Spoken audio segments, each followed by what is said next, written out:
Kalau misalkan teman-teman ada pertanyaan atau lain sebagainya, boleh di-follow di @navenrr.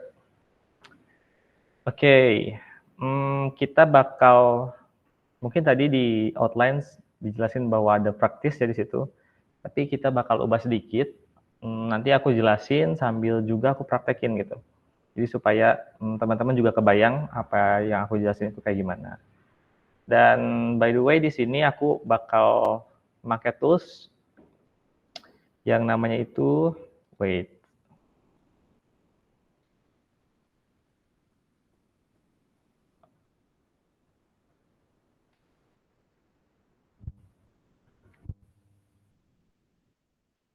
Nah, kita selama stadium ini kita bakal pakai tools yang namanya Whimsical untuk nanti kita nge-wireframe ya. Jadi mungkin teman-teman di sini ada yang belum daftar Whimsical dan mau nyoba ikutin langkah-langkah aku nanti saat bikin wireframe, boleh daftar dulu. Linknya aku taruh di ini ya. Oke.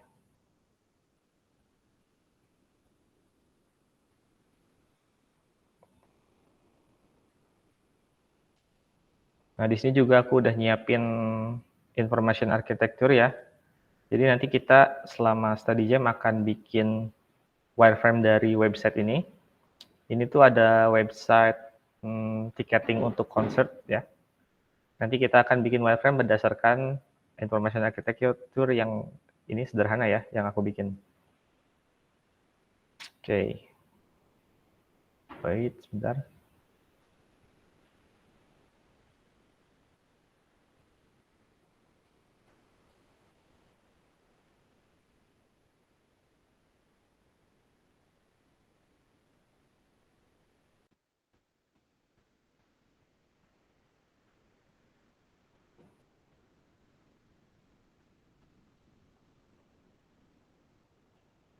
Oke, kita balik lagi ke materi dulu. So, sesuai materi kita itu ada namanya wireframe dan wireframing ya, teman-teman.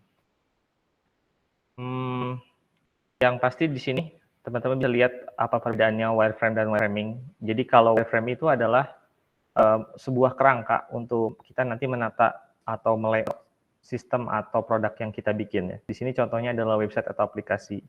Sedangkan kalau wireframing itu dari katanya juga terlihat bahwa wireframing itu adalah kegiatannya gitu.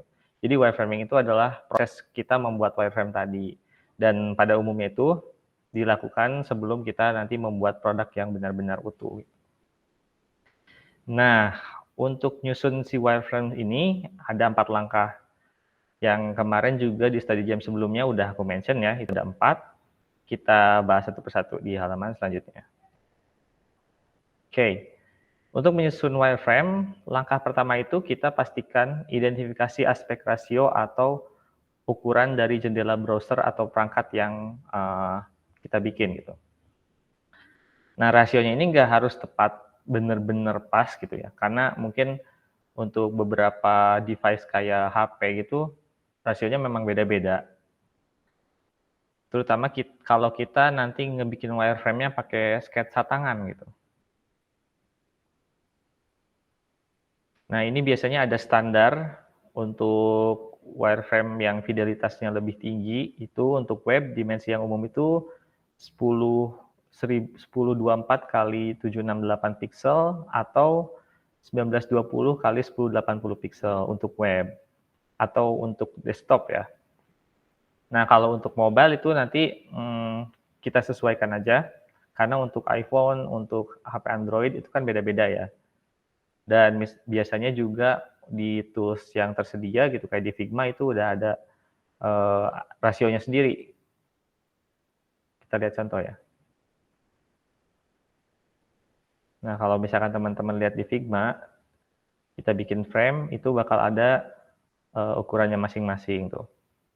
Ini udah disediain kalau di Figma, di Adobe XD, atau di Sketch itu udah ada. Dan mungkin di tools lainnya kayak UXPin juga udah ada. Oke, kita masuk ke step pertama teman-teman. Kita bikin wireframe. Ini aku tadi pakai tools yang ini ya, Whimsical. Di Whimsical juga udah disediain device-nya di sini beda-beda. Ada yang plain itu jadi kita ngatur sendiri ukurannya. Kemudian ada window, itu biasanya ukuran browser. Yang ketiga ini ada iPhone ya, tapi di sini digeneralisasi jadi iPhone 10. Terus ada HP biasa yang ukurannya kecil mungkin ya. Dan ada Android, tablet atau smartwatch. Kita di sini bakal nyoba pakai window karena ini website konteksnya ini websitenya untuk desktop ya. Kita bikin di sini misalkan tadi ukurannya itu 1080 ya kalau di Whimsical. Kita ikuti dari step pertama ini, kita identifikasi dulu aspek rasionya. Kita udah bikin nih window-nya, udah tahu aspek rasionya berapa. Kemudian kita lanjut ke tahap kedua. Nah, di tahap kedua ini kita identifikasi dulu navigasinya. Misalkan navigasi dan pencarian kita nambahin konteks, nambahin ininya dulu. Terus kita misalkan bikin dulu. Misalkan, bentar, kalau misalkan website itu biasanya kita bikin navbar ya di atas atau menu. Kita bikin misalkan ya menunya seperti ini.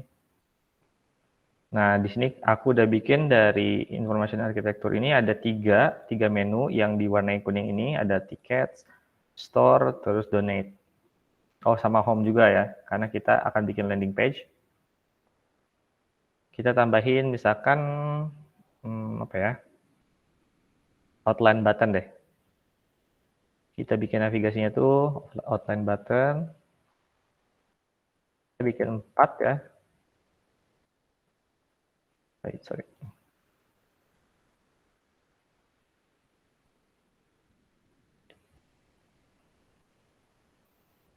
Terus kita ubah namanya sama home, ads, store, dan terakhir itu donate.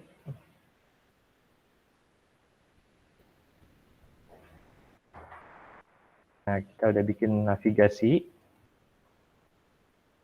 Nah, biasanya juga kita kalau di website dan aplikasi mobile pun sama kayaknya ada ya.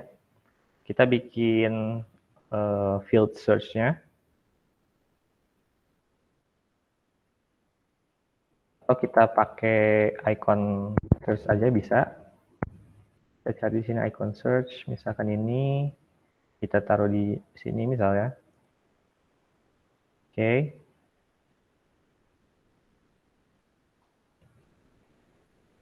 Oke, kalau misalkan teman-teman juga ada dua jenis ya biasanya navigasi itu, ada yang horizontal diperlihatkan seperti ini, ada juga yang navigasi yang ke pinggir dan biasanya kayak pakai icon burger gitu.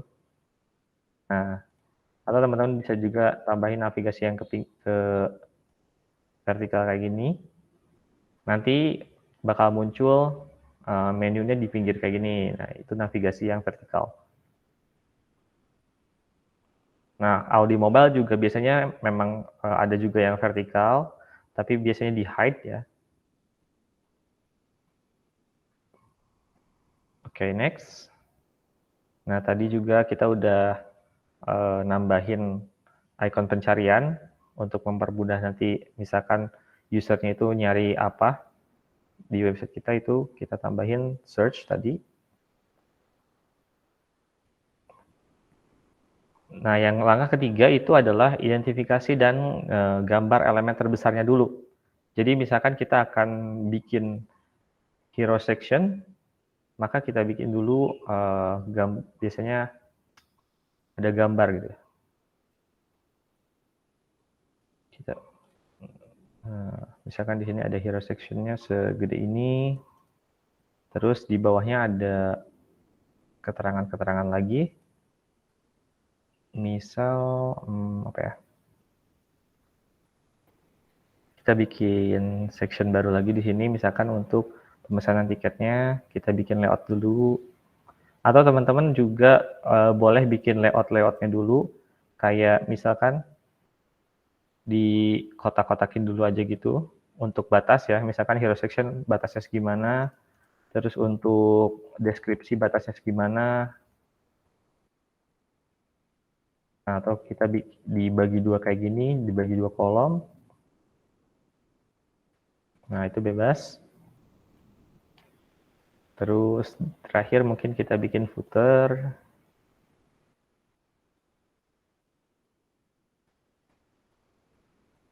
Oops, kegedean. Kalau misalkan teman-teman terbiasa menggunakan Figma untuk wireframing juga nggak kenapa-napa. Boleh disesuaikan sama referensi teman-teman masing-masing ya.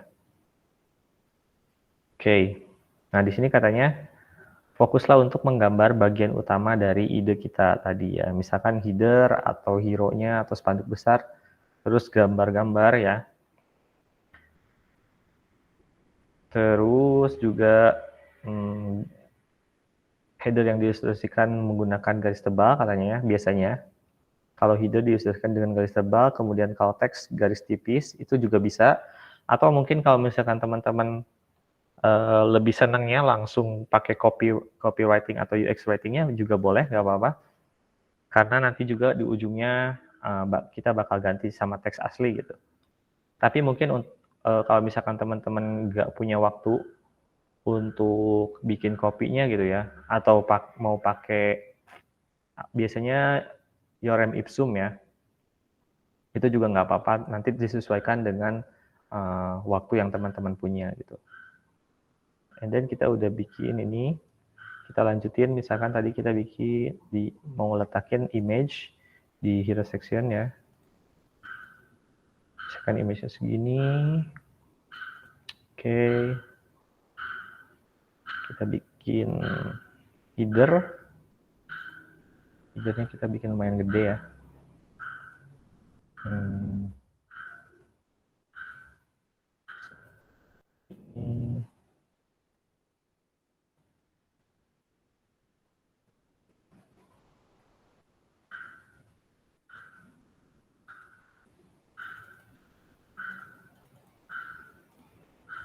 Oke. Nggak perlu terlalu rapi untuk wireframe, karena nanti untuk kita menyesuaikan lagi kerapihan terus konsistensi itu akan dilakukan di high fidelity design ya. Terus misalkan kita bikin section tiket ya di sini. Tickets.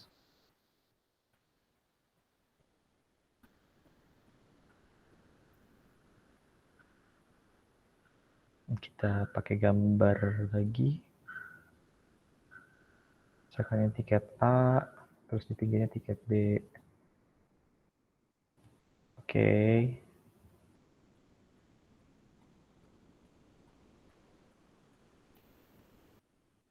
Misalkan apa ya? Info line up-nya.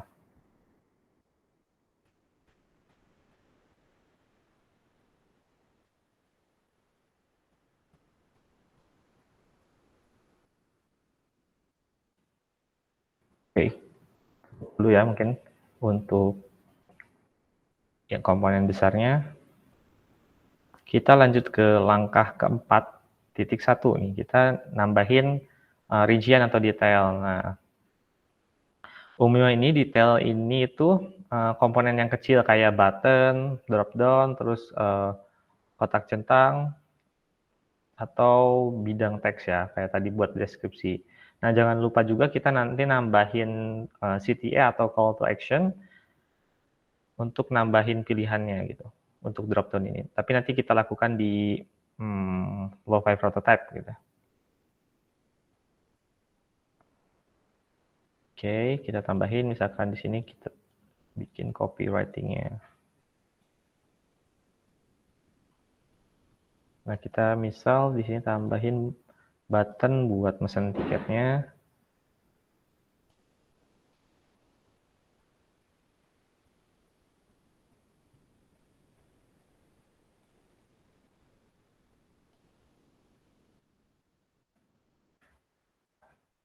Oke.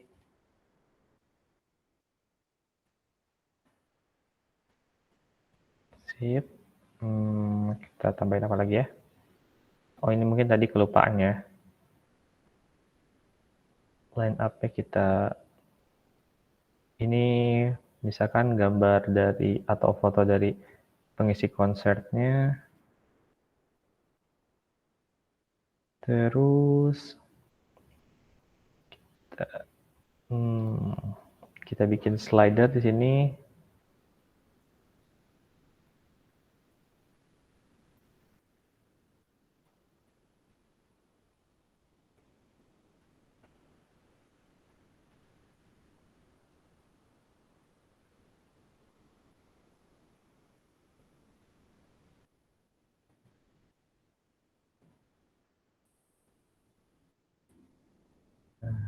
Oke. Gak perlu terlalu presisi ya.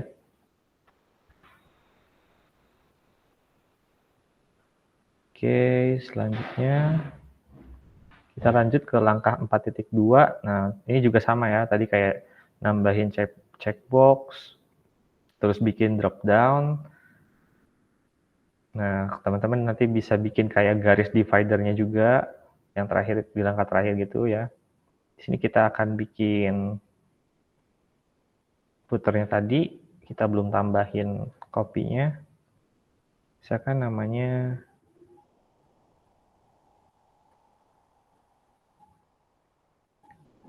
biasanya di sini ada itu ya, copyright.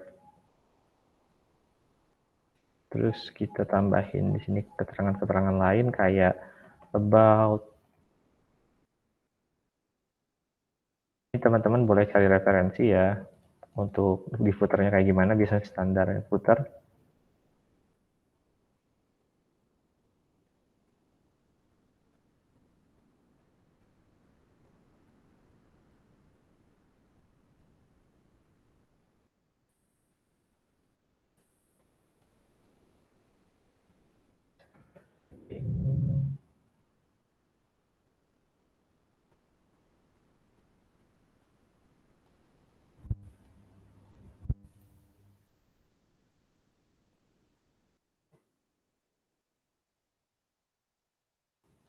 Apalagi ya,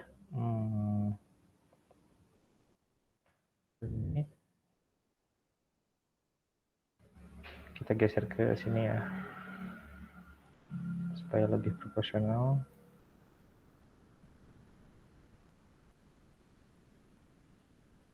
Nah, oke,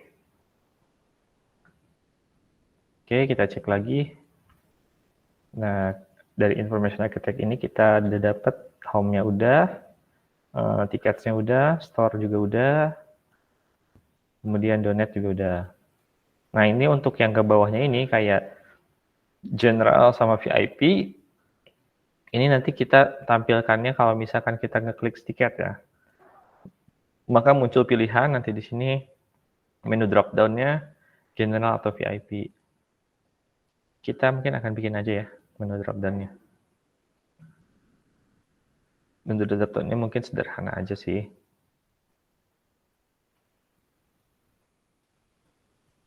Oke.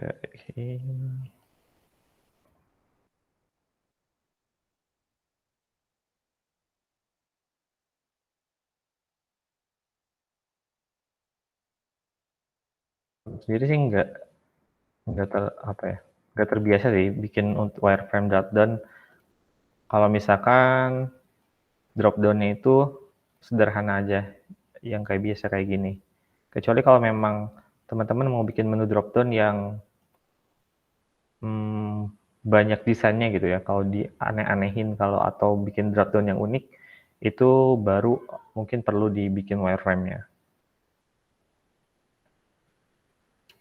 Oke, selanjutnya langkah 4.3 itu bikin header, dialog, dan progress bar. Nah, ini kalau diperluin aja. Ini termasuk detail yang sangat dalam.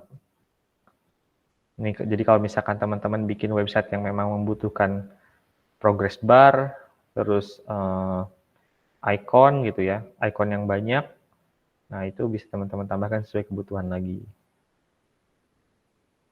Nah, ini ada contoh wireframe. Jadi memang wireframe itu beda-beda. Di sini salah satu contohnya kayak wireframe yang biasa dibikin untuk website, layouting ya. Layouting website, wireframe-nya gini, tanpa perbedaan ada icon apa gitu ya.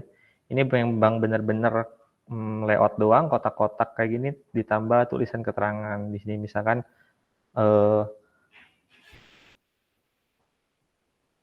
yang logo ada primary navigation, kemudian di sini ada profile summary, ada alert di sini ya. Alert itu biasanya kayak hero atau pop up gitu. Terus ada wireframe yang jenis kedua ini pakai kertas atau sketch doang. Nah, biasanya udah jarang dipakai untuk wireframing ya. Dan kalau misalkan pakai sketch itu hanya dilakuin kalau misalkan brainstorming. Jadi wireframingnya hanya sebatas di dalam tim aja gitu. Karena mungkin akan susah ya untuk ngetes wireframe yang cuma dicoret-coret pakai kertas kayak gini. Sampai di sini ada pertanyaan dulu?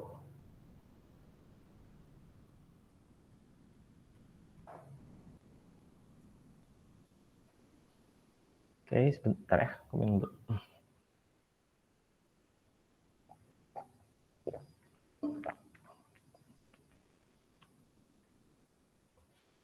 Kalau nggak ada, kita lanjut.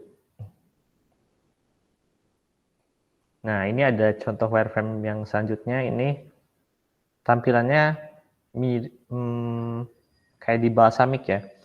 Jadi wireframe ini memang belum pakai copywriting atau icon yang berlebih. Di sini kelihatan cuman layoutnya doang. Misalkan copywritingnya ada di sini, diisi sama gambar gini doang, belum benar-benar jadi teks. Terus di sini ada yang X gini ya, itu biasanya gambar. Terus di sini ada kolom input dan buttonnya. Ini juga belum terlalu detail wireframe-nya. Nah, ini ada contoh wireframe yang keempat. Nah, ini biasanya yang bagus, yang apa ya? Yang paling sering aku bikin tuh kayak gini. Dan maybe untuk beberapa kasus kayak kalau misalkan teman-teman nggak punya banyak waktu, lebih baik lorem ipsum ini kayak diganti langsung ya sama teks aslinya aja gitu, biar nggak dua kali kerja sih kalau menurutku ya. Kalau memang text writing-nya udah ada.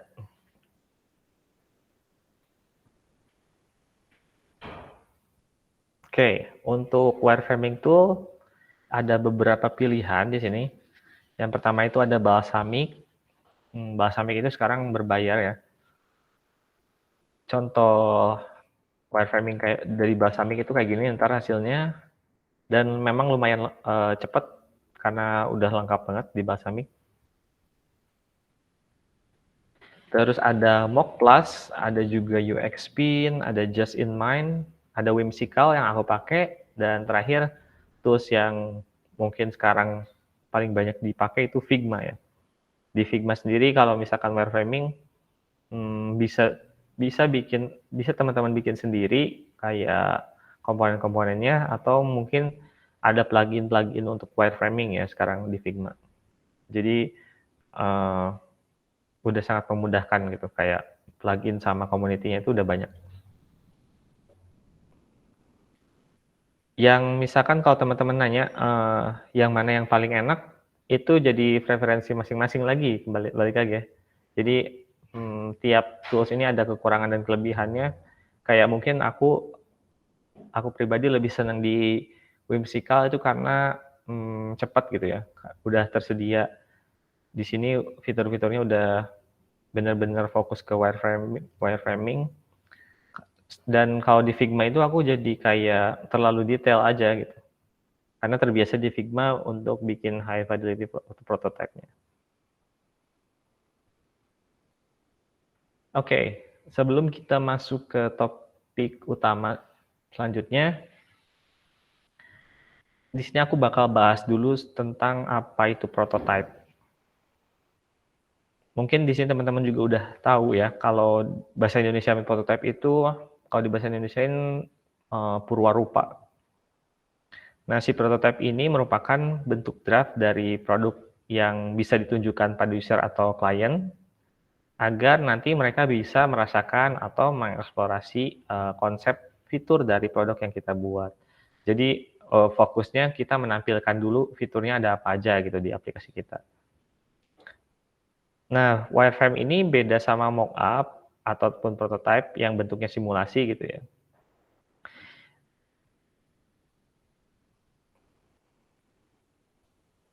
Nah, oke. Oh, salah.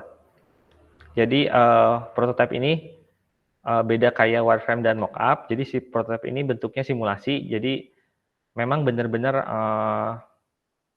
apa yang nanti bakal dibikin dan apa yang bakal dipublish itu hampir mirip dengan prototipenya gitu.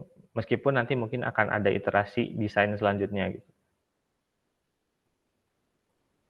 Prototype sendiri itu dibagi dua berdasarkan kompleksitas teknologinya tadi.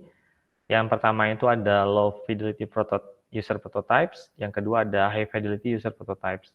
Dan buat beberapa desainer itu ada juga yang menganggap satu lagi jenis itu ada mid atau medium fidelity user prototype. Dan contohnya itu kayak gini. Nah, biasanya kalau medium fidelity itu kayak gini. Jadi antara wireframe atau lo-fi sama hi-fi gitu. Tapi secara general itu masih ada dua aja gitu. Low dan high. Yang bakal kita bahas di study jam sekarang itu low fidelity prototype, di mana low fidelity atau low-fi prototype itu merupakan prototipe yang mempunyai tingkat presisi ataupun tingkat detail yang rendah. Ya. Jadi memang belum secara visual belum komplit gitu ya. Nah, di low fidelity prototype ini merupakan cara cepat untuk membuat visualisasi dari konsep produk. Jadi biasanya low fidelity prototype itu dibikin kalau tim atau pengembang kita benar-benar butuh gambaran produk secara cepat gitu. Karena kalau misalkan kita bikin yang terlalu presisi kayak hi-fi itu akan sangat memakan waktu. Nah, di sini juga disebutkan bahwa jenis prototipe ini hanya berfokus pada pengecekan fungsi dan juga interaksi antar screen-nya gitu.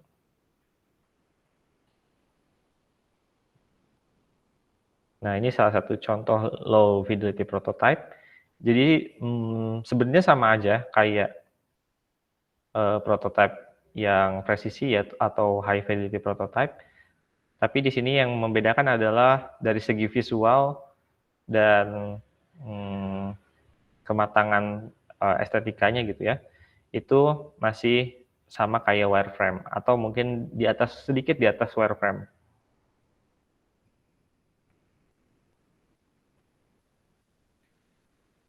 Nah, si low fidelity prototype ini juga dibagi dua.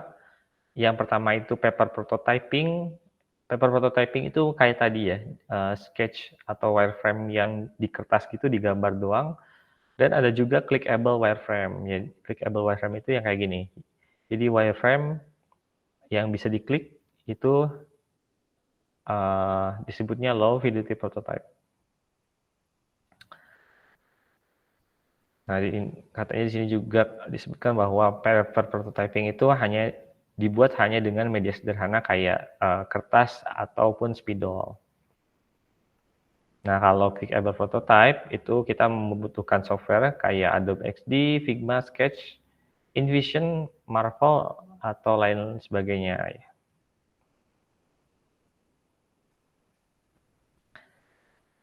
Nah, baik ke low fidelity prototype sama high fidelity prototype itu punya kelebihan dan kekurangan masing-masing. Di sini kalau low fidelity prototype itu kelebihannya bisa membantu kita nemuin masalah dan menyelesainya lebih cepat pada fase awal gitu. Makanya kenapa low fidelity prototype ini biasanya ada di fase antara ideate dan prototype karena bentuknya itu masih ide awal gitu.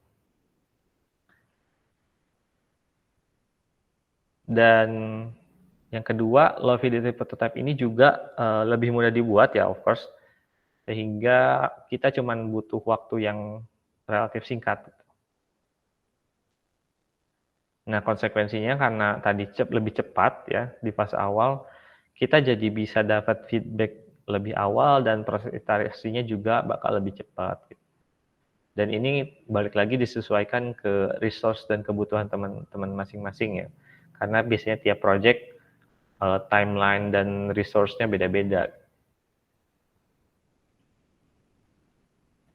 Kekurangannya apa? Kekurangan dari paper prototype tadi ya, yaitu yang pasti sulit dioperasikan untuk usability testing karena nggak bisa pindah screen kayak gitu, nggak bisa nggak ada tombol yang bisa diklik atau call to action ya. Jadi nanti kalau paper prototype, kalau misalkan pindah screen, ya kita pindah lagi kertas gitu.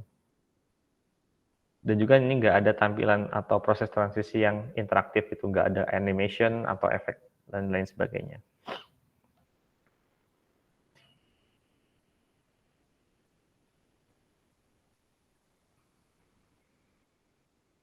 Oke, karena praktis tadi kita udah sekalian ya.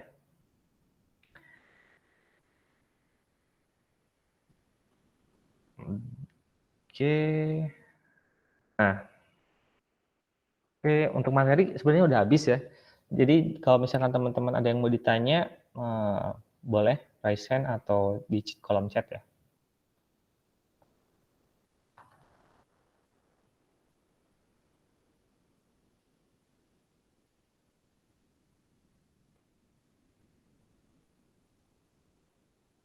Ada pertanyaan nggak kira-kira?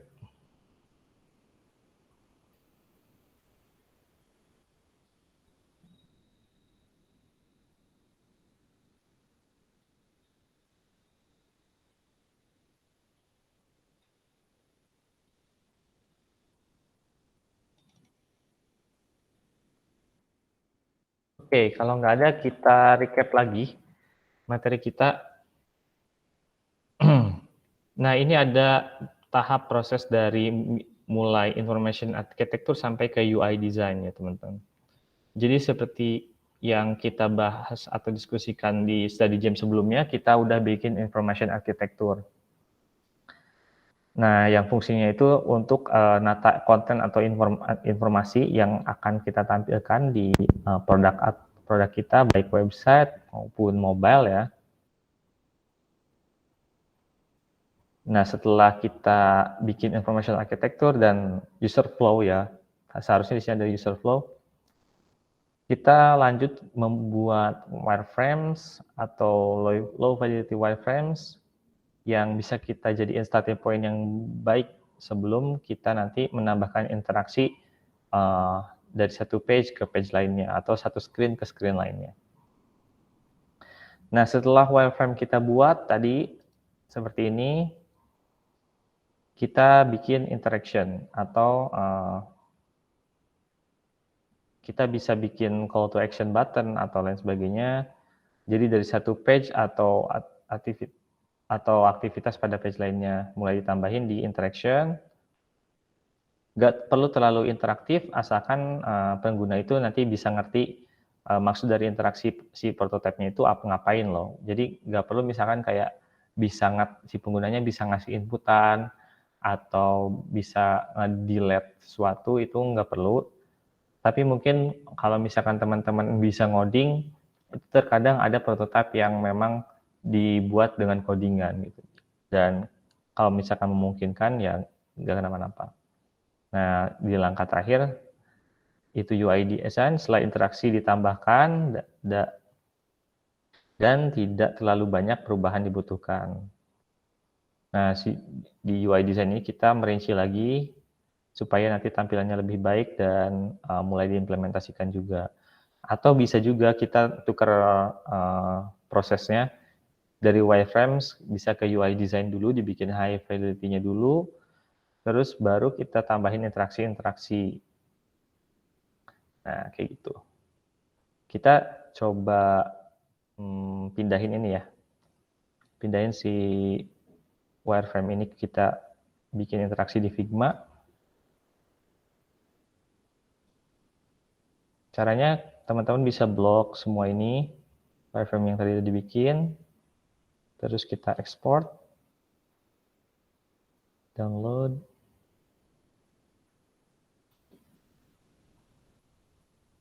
nah kita buka lagi di Figma,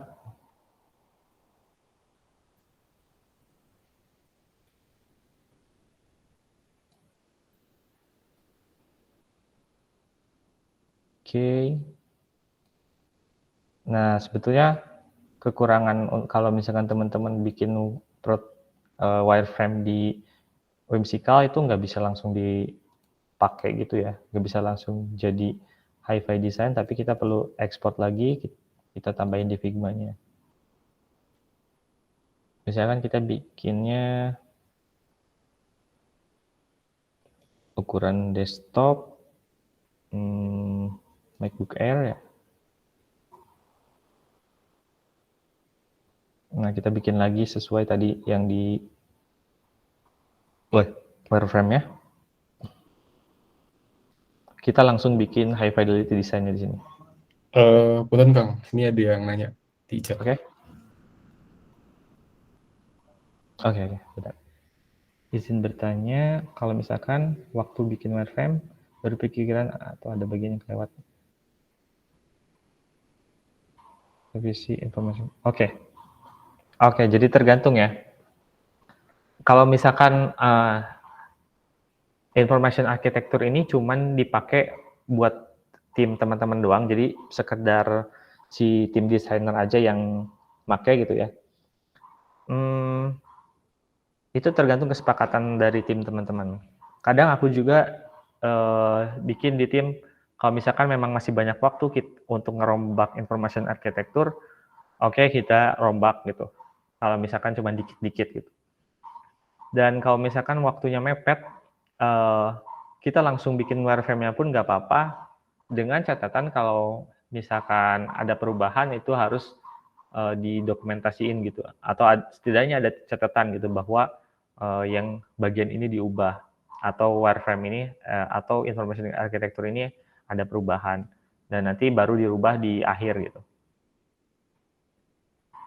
Jadi sebetulnya lebih bagus sih ya kalau misalkan perubahan di information architecture-nya itu nggak terlalu banyak, nggak terlalu major gitu ya, itu lebih baik kita tambahkan langsung di information architecture, baru kita balik ganti wireframe-nya. Karena proses ini kan dari information architecture ke wireframe itu kan iteratif juga, dan nggak linear juga, jadi memang bisa bolak-balik kayak gitu. Itu tergantung teman-teman lagi. Oke, itu aja. Udah clear?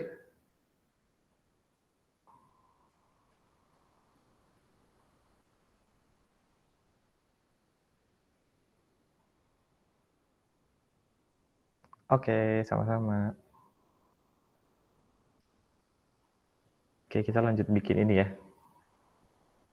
Sebenarnya aku nggak bakal bikin high fidelity design yang gimana-gimana. Tapi di sini aku bakal nunjukin aja, Cak, buat teman-teman yang mungkin baru pertama kali megang Figma, gimana cara bikin prototype di Figma, dan khususnya di sini low fidelity prototype ya. Bikin teks di sini, Shift E untuk auto layout. Kita pindahin ke tengah. Gedein dikit ya. Ini mungkin teksnya kegedean. Kita bikin 24 misalnya ya. Oke. Ini ganti text. For make. Oke. Kita ganti warnanya, misal ini warna biru. Ini ngasal aja ya, jangan, karena kita masih low fidelity. Terus kita bikin divider misalkan Oke. Oh.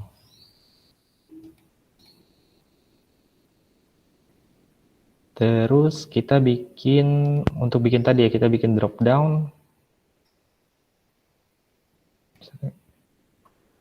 Tadi tiketnya itu ada apa ya? Ada general dan VIP. Ada general.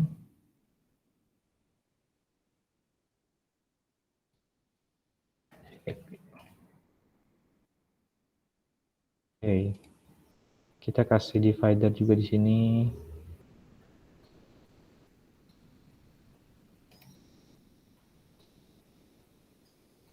Oke. Nah, setelah itu kita masuk ke tab yang prototype ini, kalau di Figma ya. Kita sorot ke tickets. Nah, nanti bakal ada icon kayak gini ya, plus kayak gini. Kita tariknya ke frame 5 yang dibuat drop down-nya. Nah, di frame 5 ini kita pilih interaction-nya, nanti ada interaction details. Nah, di sini ada pilihannya. Kalau misalkan on click itu artinya kalau misalkan si field atau bukan field, komponen tiket ini diklik atau button tiket ini diklik, maka dia bakal ngapain gitu interaksinya. Aku pilih di sini on click, bakal open overlay. Open overlay itu supaya si frame 5 ini nanti muncul di frame MacBook Air ini sebagai drop down gitu. Di sini juga ada pilihan open overlay-nya mau di mana. Aku pilih manual supaya bisa digeser kayak gini. Nah, kita ratain di sini misalkan. Close when clicking offset. Jadi nanti misalkan kalau diklik di luar dari area ini, itu bakal ketutup sendiri si drop down-nya. Dan ini kita coba tambahin add background behind overlay. Jadi kalau misalkan si drop down ini muncul, field yang lain itu bakal jadi buram gitu atau menghitam. Nanti kita lihat hasilnya. Kita nggak pakai animation instan. Oke, kita coba play di sini ya untuk flow satunya.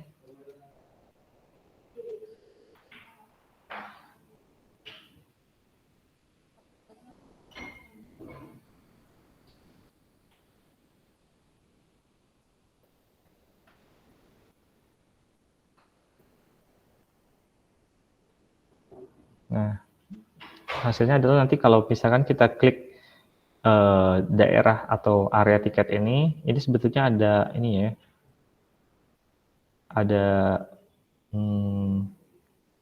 areanya sendiri. Kalau misalkan kita klik ini nanti si drop down-nya muncul tuh kayak gitu. Dan kalau misalkan kita klik di luar ini, drop down-nya bakal hilang. Gitu. Buat prototype detail, cara ngodain prototype di Figma mungkin akan dijelasin di studi jam berikutnya ya. Nanti ada materi khusus tentang prototyping. Sejauh ini ada pertanyaan lagi?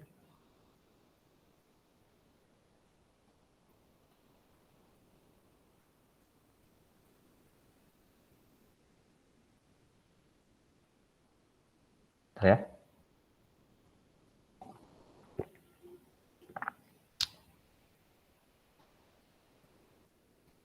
Oke, kalau nggak ada, kita lanjut.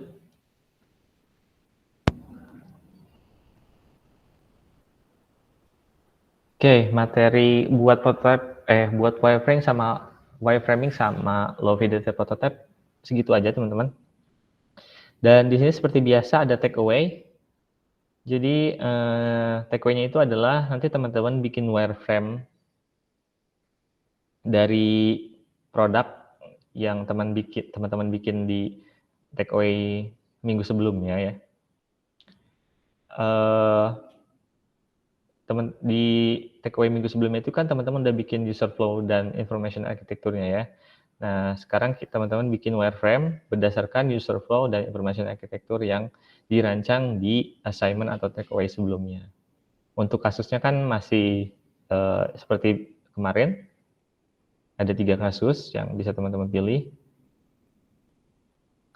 Nah, seperti biasa juga takeaway-nya disajikan dalam bentuk deck presentasi yang dibikin via Google Slides, dan nanti hasil pengerjaannya ditambah link ke tools-nya ya. Kalau misalkan teman-teman tools-nya pakai Whimsical, boleh diekspor atau share link Whimsical-nya langsung.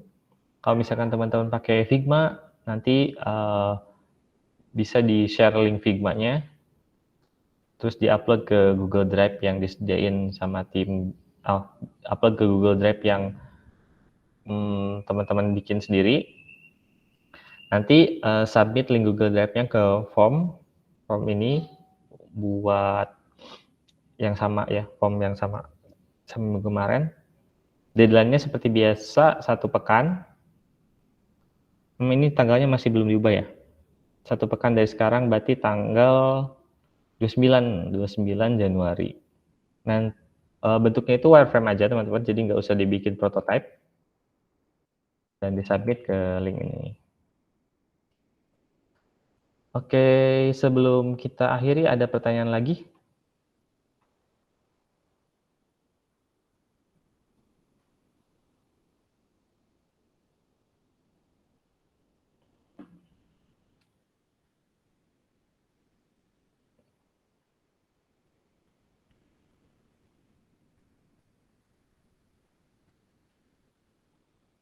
Oke, kalau nggak ada pertanyaan ya. Punten Kang, barusan ada yang nanya di chat. Oh benar. Bagaimana cara menguji wireframe sebelum diusulkan untuk memastikan tantangan? Yap. Karena sebetulnya untuk menguji wireframe itu sama aja kayak nguji prototype yang high fidelity ya. Berarti kalau misalkan wireframe mau diuji, itu harus melalui proses atau fase user testing.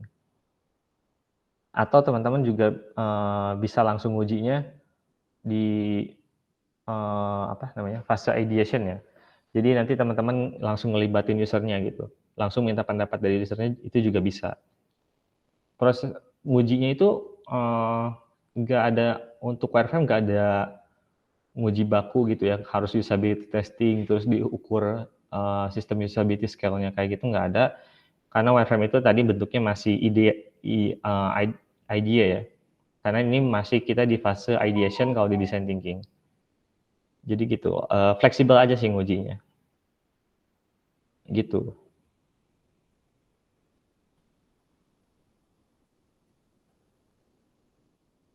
Oke, sama-sama.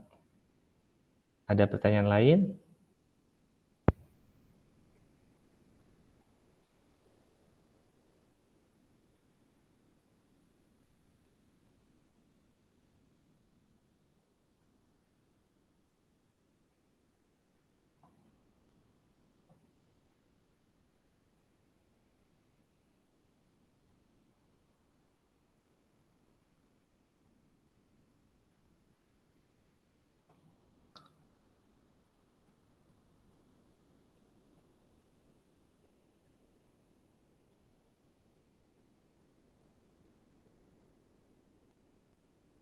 Aku stop sharing dulu ya.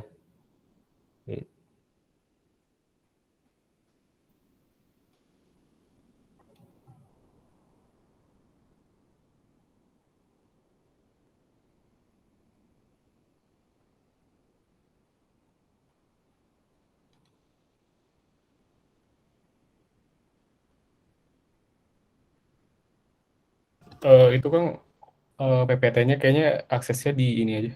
Jadiin public tapi sebagai viewer aja gitu. Iya, ini Soalnya lagi aku bisa akses katanya. Oke, udah aku ini ya, udah aku publik. Siap.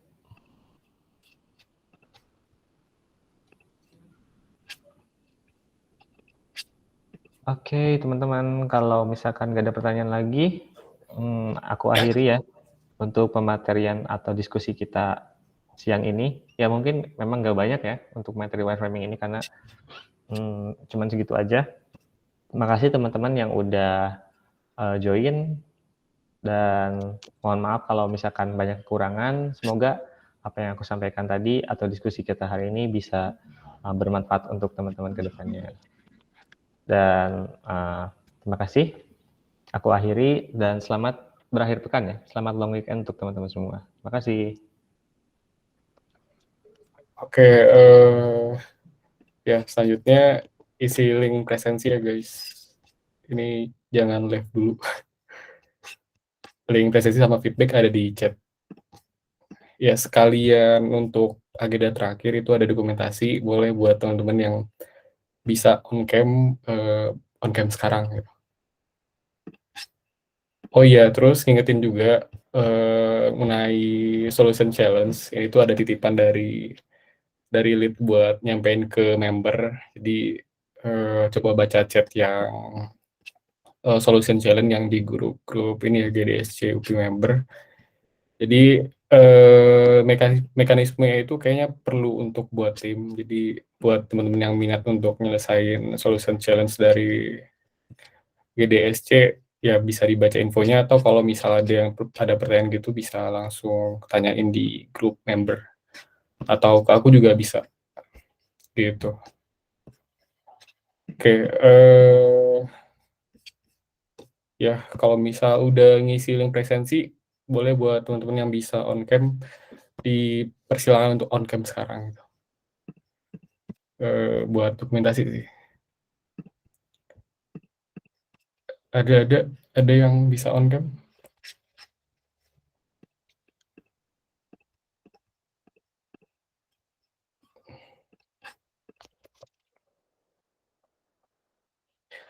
Ya ditunggu berapa ya? Semenitan lah. 2:06 ntar kalau misalnya nggak ada kita ya SS aja sekarang. Oh iya, jangan lupa juga check-in ke Bevi-nya buat yang join dari link Jimit di grup ya.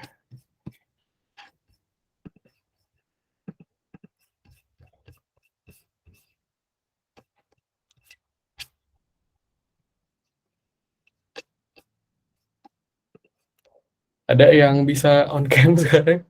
Atau pada nggak bisa?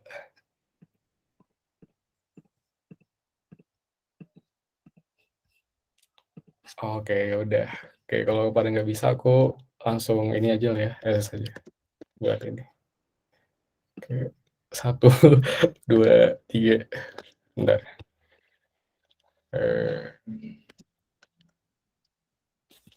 Oke, ya udah. Kalau gitu, makasih buat teman-teman yang udah join hari ini. Study jam ketiga di fase ketiga dari study jam semuanya yang UX class. Terus mau infoin juga untuk sekilas, ini tuh buat study jam keempat itu rencananya bakal offline gitu. Dan pematerinya bakal ngundang dari eksternal GDSC, tapi masih ada relasinya gitu lah. Nah, itu topik yang dibahas itu tentang high fidelity design. Nanti infonya mungkin di-chatin lagi ke grup.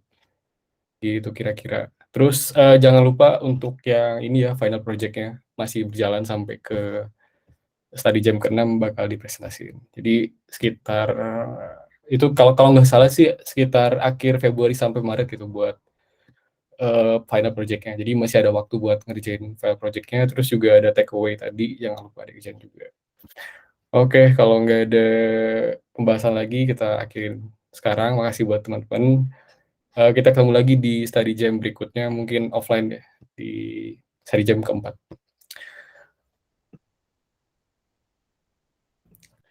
Ya udah, buat teman-teman boleh live ya. Thank you Yosafa, thank you teman-teman semua. Ya, thank you Pak.